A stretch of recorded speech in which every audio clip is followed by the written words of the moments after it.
Hi everyone, I'm Sarah Andrus. I'm a registered dietitian. I work at Newton Wellesley Hospital in their outpatient clinic, and I also help out Love Spoonfuls for some of these cooking and nutrition demos. So today we're going to be doing a couple of different breakfast options. One of them requires about 30 minutes of cooking, but then you're set up for the week. And then one of them requires no cooking. You just set it and forget it overnight. And depending on how many servings you make, you can be set up for the week or you can be set up for a couple days. So I have a bunch of stuff in front of me, but what I'll do is I'll go over it as I'm making it and let you know exactly what I'm doing. And then Love Spoonfuls also has the recipe and ingredient lists and everything. So definitely follow along, or you can just save this and hit pause, fast forward. You know, you can play around with this video as you want, but it should be kind of go at your own pace. All right, so the first one, I'll be following along with my directions too, just so I don't mess anything up.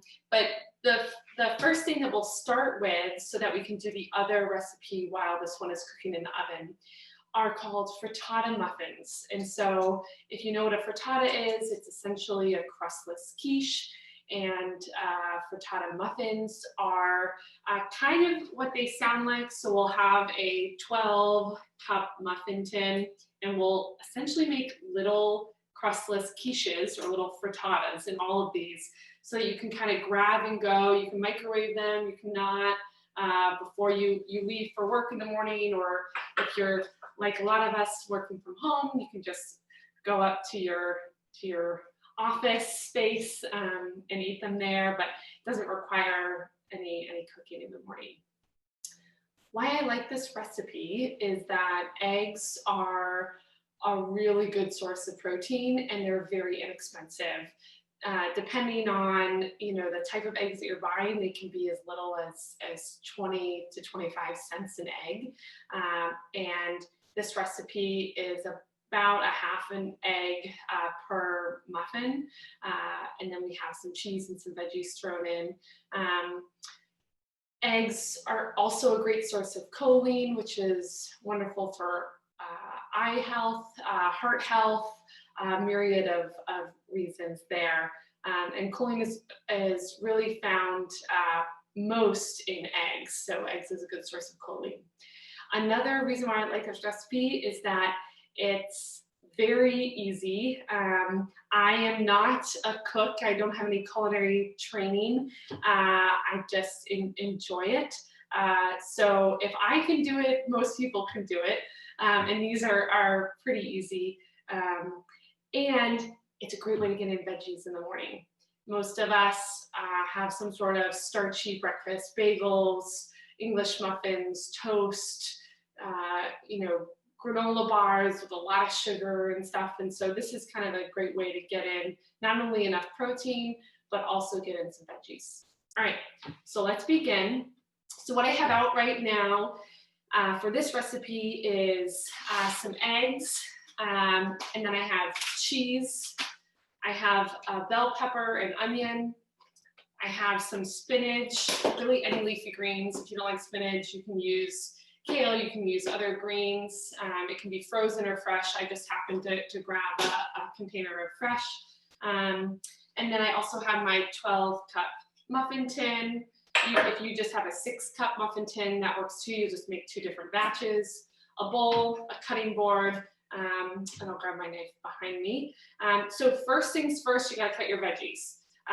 So first I'll just, I could have done this ahead of time, but I kind of just wanted to show some people, just in case you weren't really familiar with kind of cooking in general, just how to cut an onion. A lot of people, there's a big argument in the cooking world about how to cut an onion.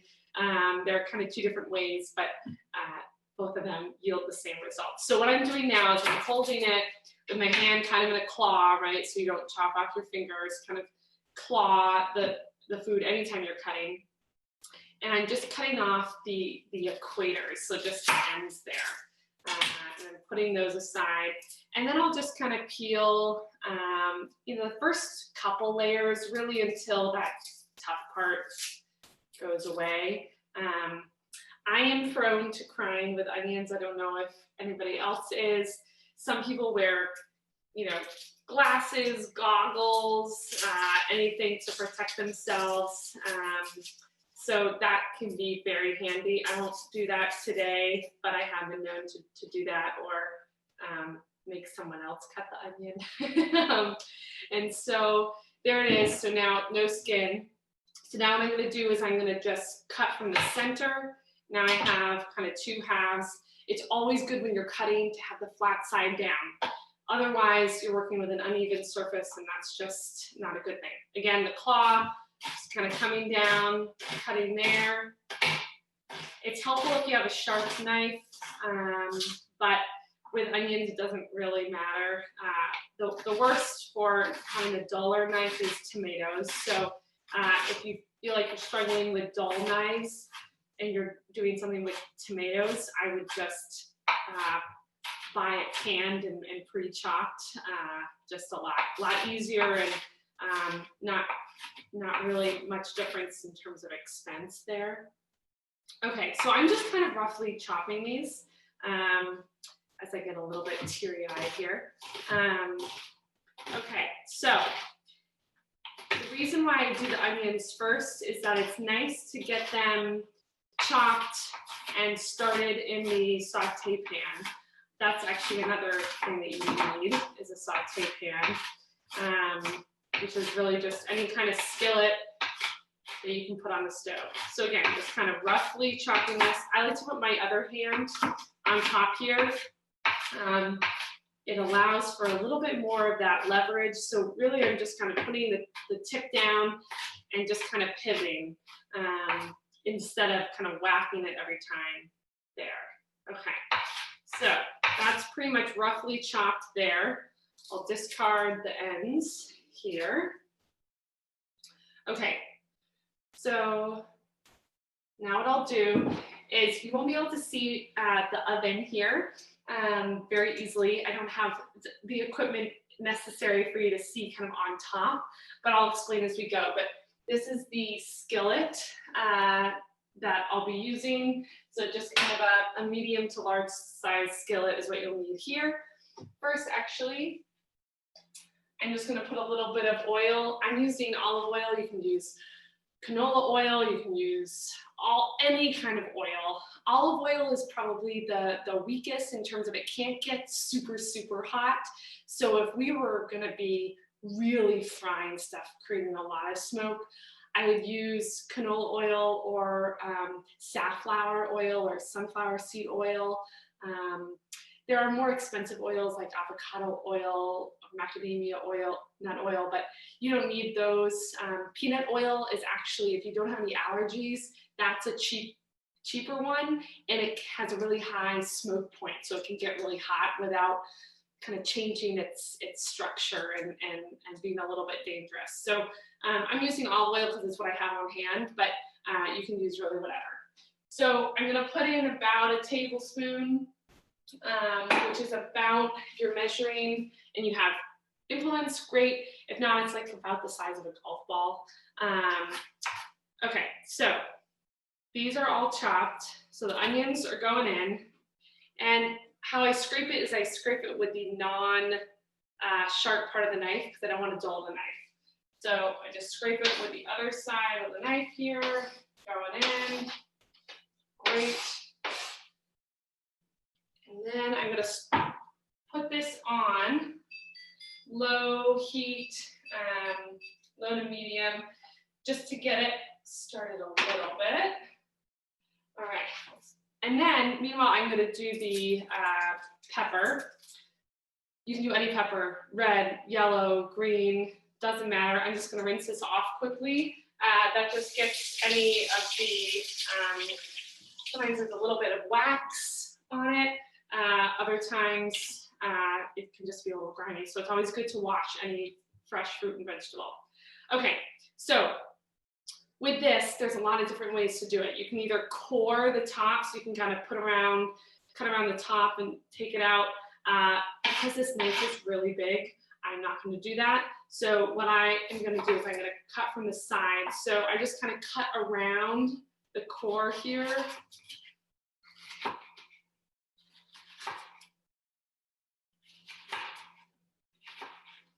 And then, so now it kind of looks, basically all the color has gone away and now it's just the interior. So I'm then going to cut off the bottom here, save that. You want to get all of the red or the yellow, you want to get all the actual pepper off. You know, you paid for it, you want to make the most of it. You just don't want to eat the stem, and you don't need the seeds. So I'm just going to throw those away here. Now I'm left with just these large strips. What I'm going to do is I'm going to cut them down here, make them into long, skinny strips, and then cut them perpendicular so I make little chunks there. Okay, so I'll do that. Again, I'm using kind of that claw method so I don't chop off one of my digits. That's rare, but just to make sure that we're all practicing safety in the kitchen here. Especially if you're a little bit newer to cooking. I know during the pandemic, if you've been working from home, you've probably been cooking a ton. I know I have even more, but really cooking for yourself, even when not in a global pandemic, is very good for a lot of reasons. One, for your budget. It's very good to save money, see what's on discount, and compare the unit prices and see what's fresh, or buying local from a farmer's market. That's always good. I'm just going to throw away this little piece because it doesn't really have any of the actual flesh of the pepper on it. It's also really good because you can actually see what's going into your food, so it ends up being healthier, right? The restaurant will add a ton of oils and sugar and stuff, which is delicious, but you don't really need all of that, and once you're given it, you're kind of stuck with that. So it's good to just make it on your own. So budget and health, pretty good. All right, so now I've chopped this into, they're all a little bit different in size, but they're about like a quarter to a half an inch. So now I'll do the same thing that I did with my onions. I'll put that in here, and I'm going to crank up the heat. I didn't want the onions to cook too much before I put in the pepper, because I didn't want them to burn too much. Okay, let's see. So just do that. And so now it's on kind of medium-high heat. Okay, so those are the veggies. So now what we're going to do is, we don't need the cutting board anymore right now. What we do need is the bowl. Okay, so I just want to make sure that I have everything here. Actually, one of the things that I should have said at the beginning and I didn't was, before I started this video, I preheated the oven to 350 degrees. So if you haven't done that yet, do that now. And that's just because, depending on your oven, it can take a long time or not to heat up. And really, the length of this recipe is definitely enough to have the oven heated for any oven. But it's always nice not to wait for your oven to heat up when the rest of your food is ready. Okay, so what we're going to do now is we're going to do the eggs, milk, and the spices all together in this. We're going to whisk it all up. And then we're going to fold in the cooked vegetables over here. You can tell that they're starting to sizzle here. You don't really need to stir them that much. You can just kind of look over and occasionally give them a little bit of a stir, but you don't need to monitor them that much. But I will give them a toss now just to kind of see how they're doing. And what you're looking for here is you're waiting for the onion to get pretty soft and it'll almost become like translucent. And then peppers also will get a little bit softer. The peppers will not change color really, the onion will. So the onion is a good judge of when the peppers are more done. Okay, so for the stuff to add, so I'm going to grab my eggs. It doesn't matter what kind of eggs you have here, but the recipe does kind of call, in terms of size, it does call for more large eggs, but you can use jumbo. You know, your muffins will just be a little bit larger. It's a good thing to keep your eggs out for a little bit before you start cooking, just so that they warm up a little bit. Sometimes working with really cold eggs, if you're a baker, you'll know that it's hard to work with colder eggs. So that's just something to keep in mind. So what I'm going to do is I'm going to crack 6 eggs into this bowl, and then I'm going to add the other things. So to crack, a lot of people do differently. Some people will bang it against the countertop to kind of loosen it up and then crack in. Some people will crack into another bowl to see if there's any shell in there, put it in the bowl. I don't like doing that because I'm kind of a lazy cook. I just like fewest dishes as possible. So I'm just going to crack right in here.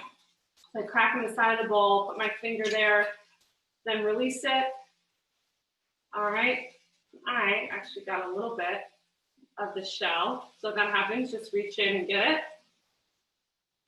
All right, 1 down, 5 to go.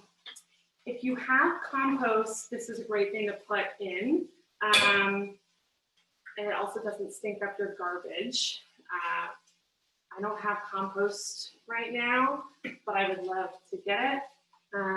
If you live in an apartment building, you can just do it in a little container right outside, you know, your door, something like that.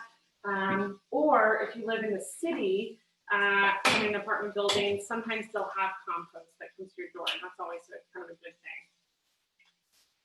While I'm doing these eggs, I just wanted to talk about cholesterol a little bit. A lot of times people are confused about, well, are eggs good or bad, you know, with cholesterol and everything. It's kind of a complicated answer.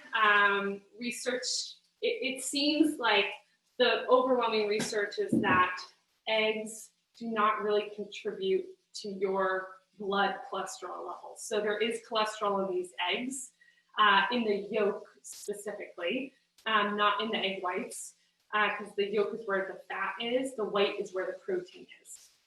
But the yolk also has a lot of the other nutrients, whereas the yolk is really, or the egg white is really just the protein. But the egg yolk, yes, it has a lot of the fat and the cholesterol, but it also has a lot of other things. But we think that saturated fats, so things like in butter and whole milk and your animal proteins, that is what contributes to saturated fat, which increases to cholesterol, which increases your risk of heart disease, and not the cholesterol itself, the dietary cholesterol. So with that being said, because these still have a fair amount of fat in the yolks, you don't want to do more than a couple eggs a day, and really you should give yourself a break from eggs throughout the week. So try not to have them every day, all the time, but they're perfectly healthy. So I'm just going to wash off my hands here to get the eggs off of them.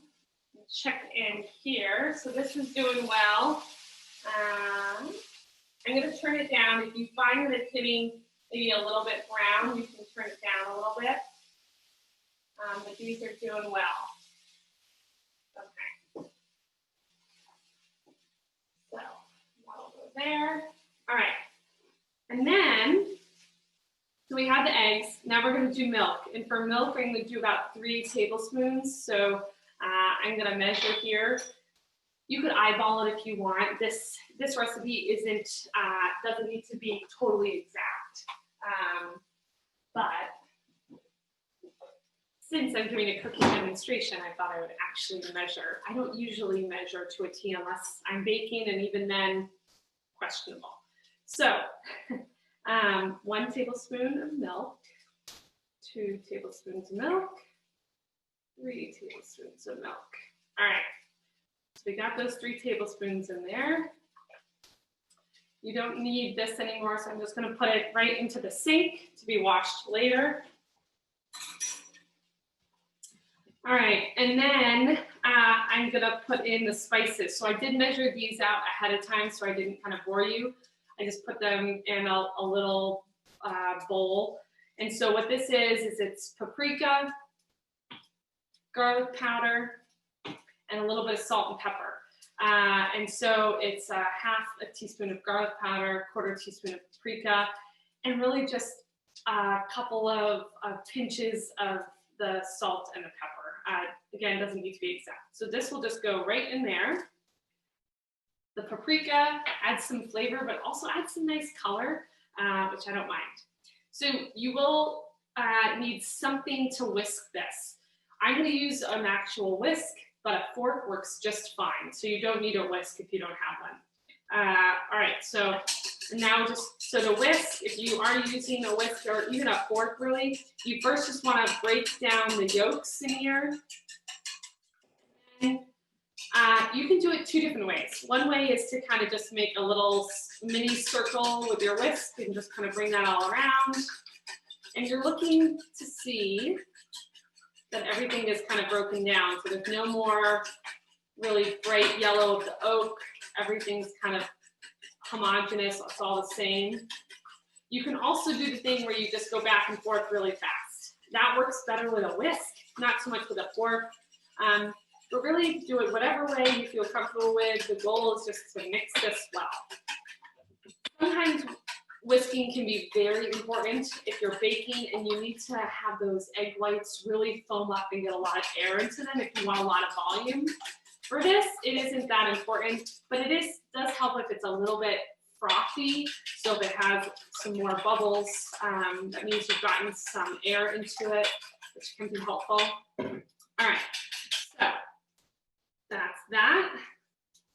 You don't need your whisk anymore, so I'm gonna put that aside. All right. And so now I'm gonna fold in the cooked vegetables and the mozzarella. So let's see if the vegetables are cooked. They do seem to be, which is perfect. Okay. So I'll just kind of show you. So this is what they should look like. So a little bit translucent for the onion, right? They don't have like much color anymore. The onion's a little bit browning there is nice. Okay. So I'm just gonna let this cool off for a second and put in the cheese first. I think that's a good idea depending on what your bowl is. All right. So this is cheese. I'm actually using cheddar. I put mozzarella because that's usually the easiest one to find. But this was on sale, so I thought I'd use it. So we're gonna do a 1/2 cup. Cheese is very high in fat. It's saturated fat, so it's good to kind of keep your portions limited on this, which is why we're only using a 1/2 cup for all 12. But it adds a little bit of that creaminess. It adds some nice flavor. And cheese does have protein in it, right? It's a very good protein source, so it adds a little bit more protein to these, which is a good thing, especially for breakfast. So I'm just kind of measuring over this. I got a little bit more in there, which is okay. All right. So that's the cheese. And now put in the vegetables.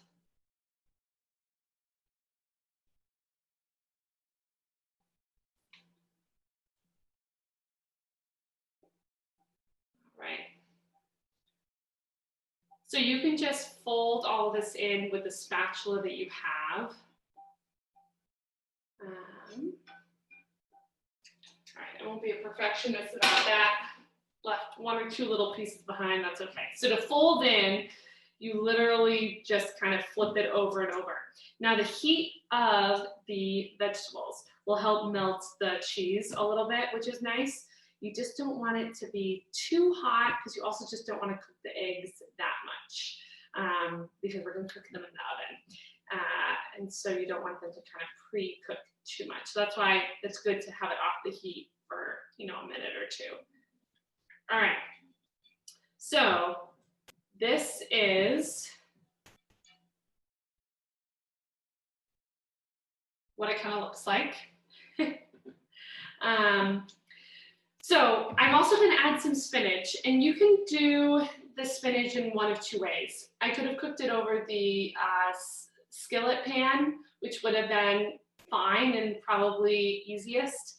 What I'm going to do right now, though, is I'm just going to kind of shred it with my hands and add it in and bake it in the muffin tins, just because I like it better that way. It doesn't get as wilted, which I prefer, but you can also wilt it down and that in the saute pan first. That way you can actually get in a little bit more because all the water kind of comes out of it, and so you actually will need more spinach. But I'm going to do about 2 handfuls, just about 2 cups. All right. So I have fresh spinach here, but you can use frozen. If you use frozen, definitely cook it first, because otherwise it won't cook very well in the oven. It'll actually, because it has so much moisture left, it'll actually get pretty wet and soggy. All right, so I'm just going to kind of pull these little spinach leaves. I got the one that's already pre-washed, which it is a little bit more expensive to get that. If you were to buy spinach in a bag that isn't pre-washed, it's a little bit less expensive. So I think that's a question of is it kind of worth the extra, probably about 50 cents to not have to wash it? Does that make you eat it more because there's one less step? If so, I think it's worth that investment if you can swing it.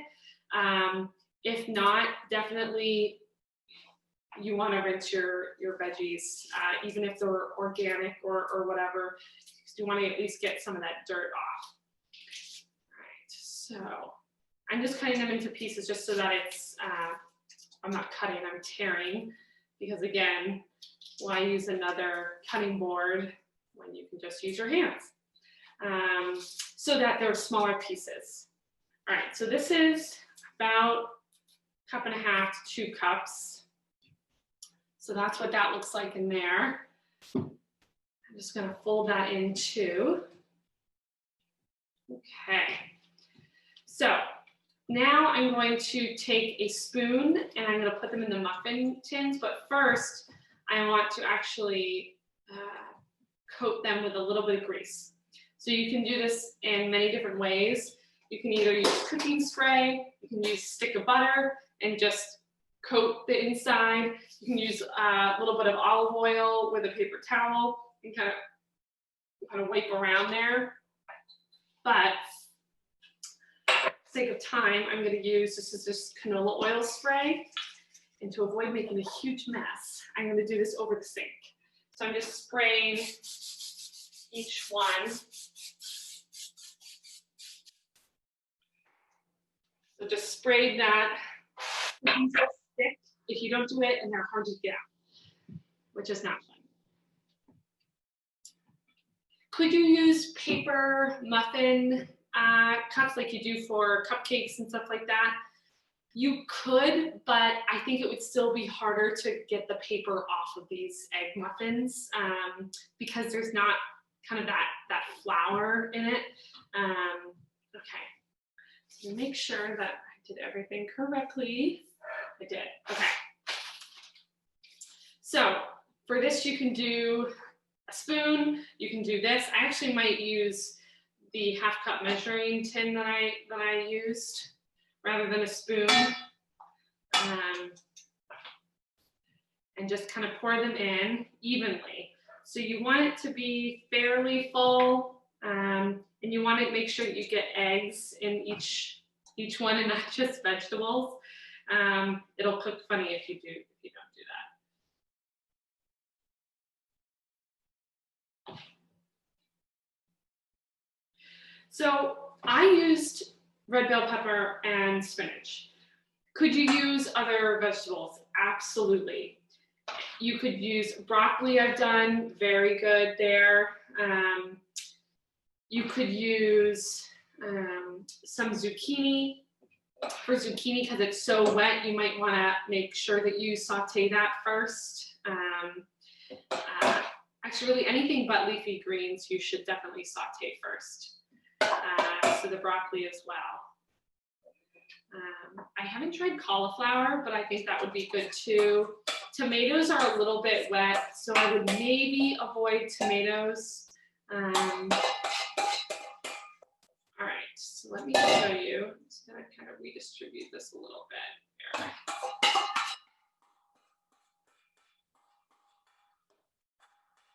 All right, so put that aside. Stop my fingers.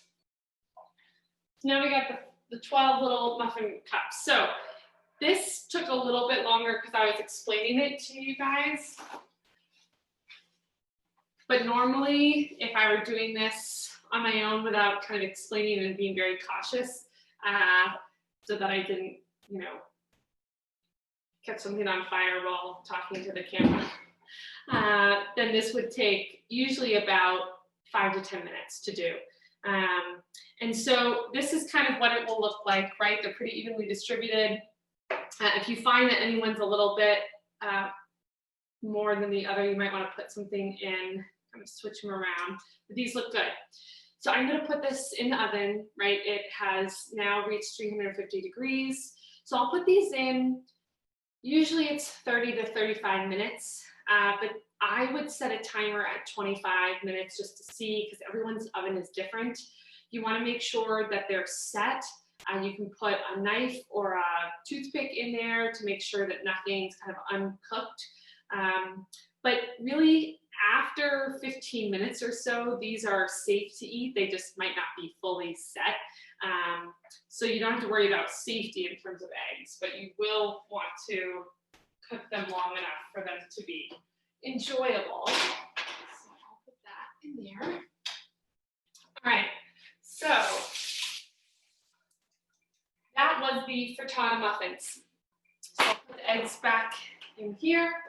And so now what we'll do is I'm going to teach you another recipe for breakfast.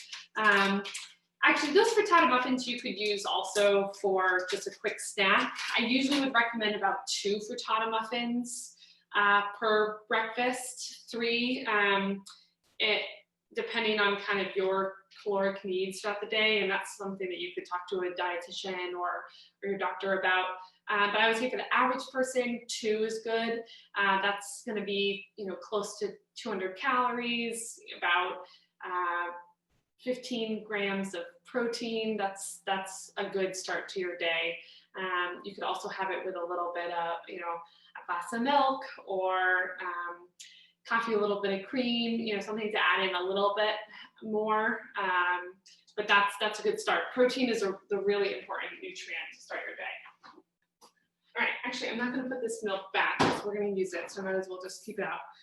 All right, so in terms of the second one, we're going to make overnight oats. So overnight oats are great because we'll assemble them now. I'll talk as we go, so it'll slow it down, but it is very easy to do. So I'm just gonna here. Okay. So in terms of what we want to do, we want to have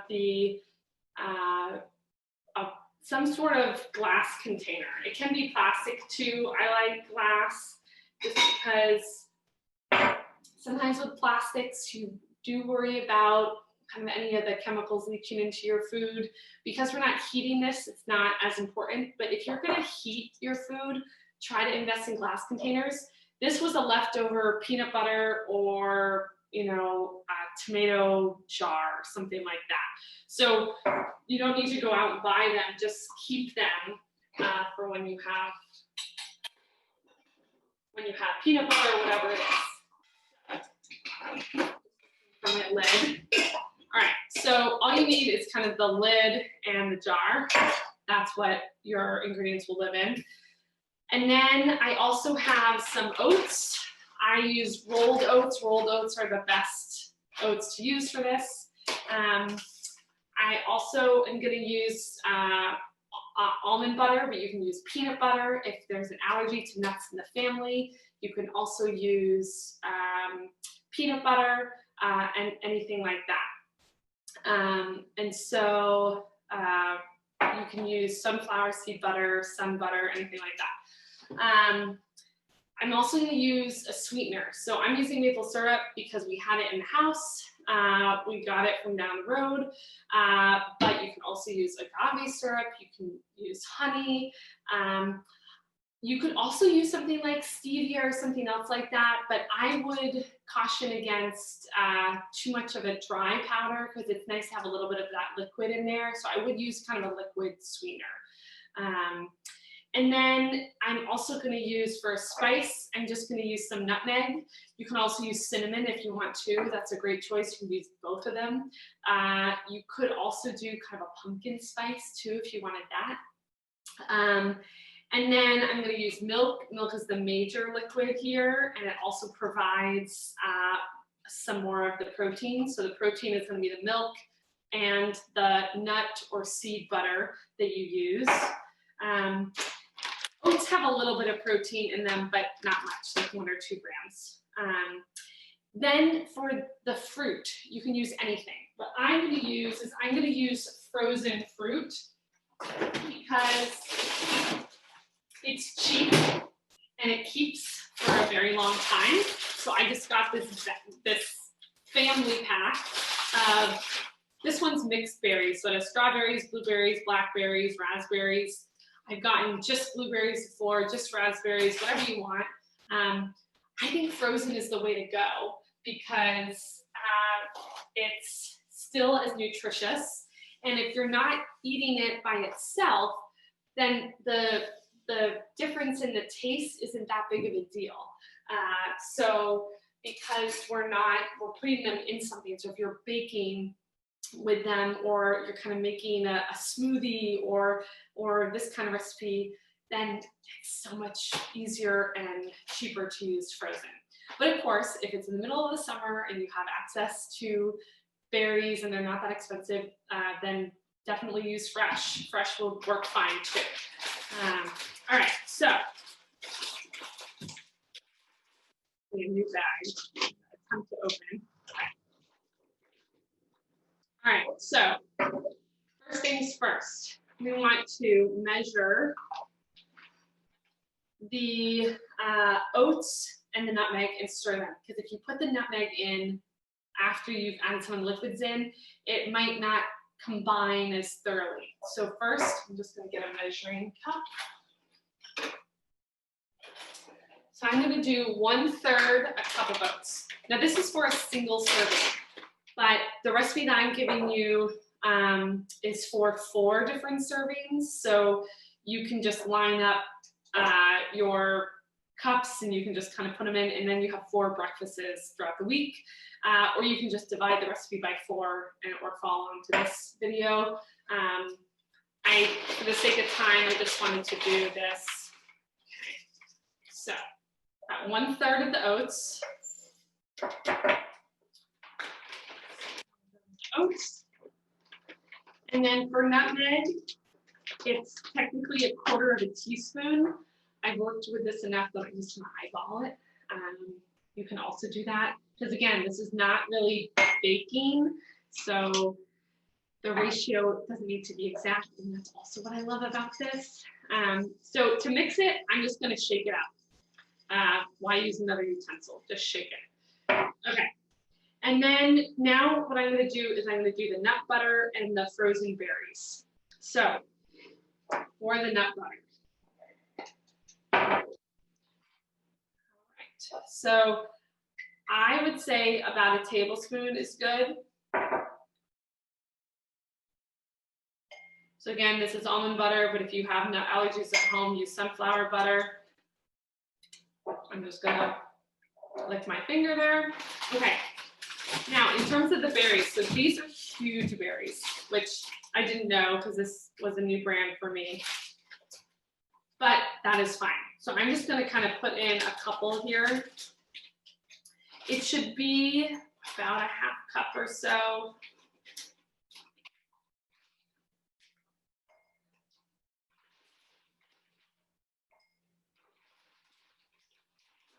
That's about a half cup. So far it looks like this, right? So I have my berries, my nut butter, which you can kind of see the side there, my oats. There we go. Okay.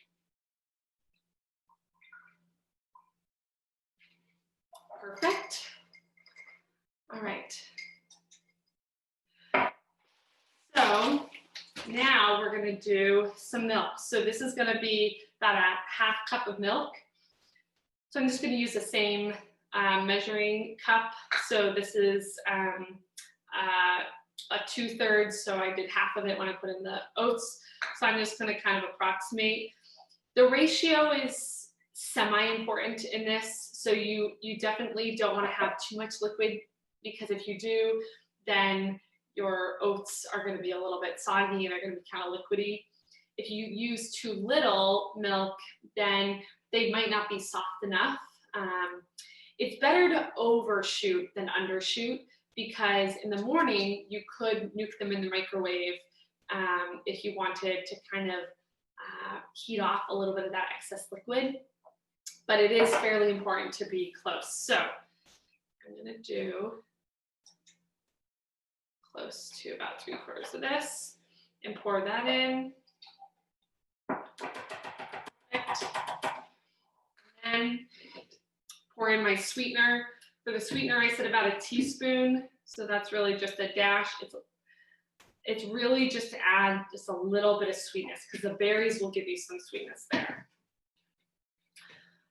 All right. So this lid. This lid doesn't seem to go with it. So let me see. Here we go. Very important to have a lid that secures for multiple reasons. One, so that it doesn't kind of leach in any smells from your fridge, but also because to mix this, it's a lot easier just to shake. So we're just gonna shake this. What you're doing here is you want to make sure that everything is coated in the liquid. And so we already know that the nutmeg was nicely put in to this mixture because we did it first. So we did the nutmeg and the oats, but now we want to just make sure that the milk is covering all the oats. We also want to make sure that the almond butter is mixed, just because it's so clumped in there. Okay, so what you're looking for, is about like this. You can see that. So it nicely changed color there because of the berries. So what I'm gonna do here is I'm gonna just put it in the fridge and let it sit overnight. So you can make this ahead of time by at least, I would say, 4 to 6 hours. So it's just a lot easier if it's overnight, because then it's built in, 8, 9 hours. You can do this for longer if you want to do it in the late afternoon or right after dinner, and then you're not waking up until 10, 11, 12 hours later. That's fine. And so you can make a batch of these, right? So you can let them sit for multiple days. I would say after about the 4th day, that's when you should probably consider not making it any more in advance than that, because the berries can get very soggy. Too much liquid can be drawn into the oats. So I would say play around with it, but usually a day to 3 days in advance is good. So I'm going to pop this in the fridge, and that's that.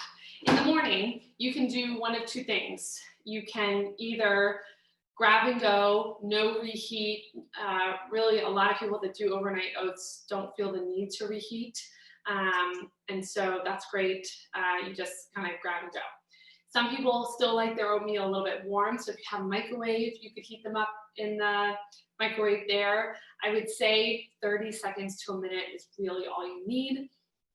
Some people like a little bit of crunch too, and for that, I put any nuts or seeds of your choice. So you could do some walnuts, you could do some almond slices, you could do some sesame seeds, pumpkin seeds. I like walnuts and pumpkin seeds, but you don't have to do any of that either. If you also have a little bit of granola, you could do that. But the one caveat with granola is that it tends to have a lot of sugar, added sugar to it. And one of the benefits of making your own food is that you are very cognizant of how much you're putting in terms of sugar and fat and all those kind of added calories, and they tend to be kind of empty calories. So if you're going to add something that's commercially prepared, just look out for that. So I would just say top it with some nuts or seeds. People will also make this with chia seeds. I chose not to do that for two reasons.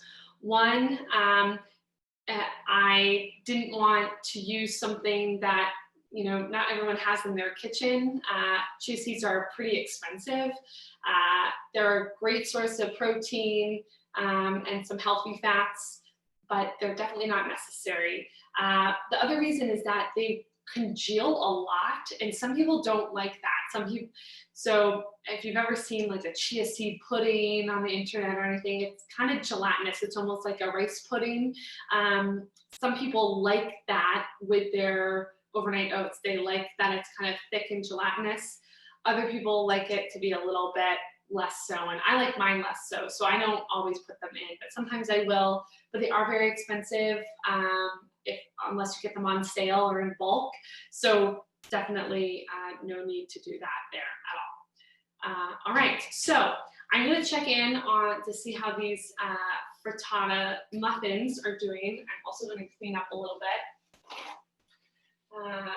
But I hope you kind of learned some things here and about, you know, the nutritional benefits of eggs and the importance of protein in the morning. And now you have kind of two recipes at your disposal, right? So you have something that's quick and easy, that doesn't require any cooking, and then you have something that does require cooking ahead of time, but not that much effort, and with pretty good results, pretty easy too. So I also put my nut butters in the fridge, and that is because they tend to last a little bit longer, A. B, I like to get the nut butters that they don't have a lot of oils in them, right? So it should just be the peanuts or just the almonds in it, and that's it. Sometimes a little bit of salt. But you know, if it's just that, if there's that separation of oil on top, right? The oil that's right at near the rim, that then when you open it for the first time, you have to stir for probably like a good minute or two. But after that, if you put it in the fridge, it doesn't re-separate out. So you just have to do that once. If you were to store it at room temperature, it will start to separate back out, and then you kind of have to do that whole process again. So I just do it once, put it in the fridge, and that's how I do it. Same with maple syrup or anything like that, that can last a little bit longer in the fridge there too. So cleaning up a little bit, I'm going to check in on these muffins. Yeah, they're getting close. So I would say probably another 5 minutes or so, and they'll be good. What they will look like is they will look like those kind of little quiches. So I might actually bring them out now just so that you can see them, but not have you wait until the very end.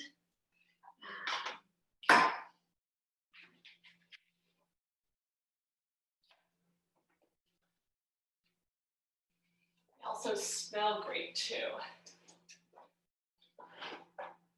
if I do say so myself. So this is what they'll kind of look like. You want to get them a little bit more brown at the top, but it's getting close. Those will probably need about 5 more minutes. So I'm just gonna put the timer on. Perfect. All right, well, it was great teaching about these recipes with you guys today. I hope you learned a lot, and if you have any questions, feel free to reach out to Lemon Spoonfuls about it. And go on and enjoy your food, and bon appetit. Okay, so the muffins are done. So let me show you what these look like.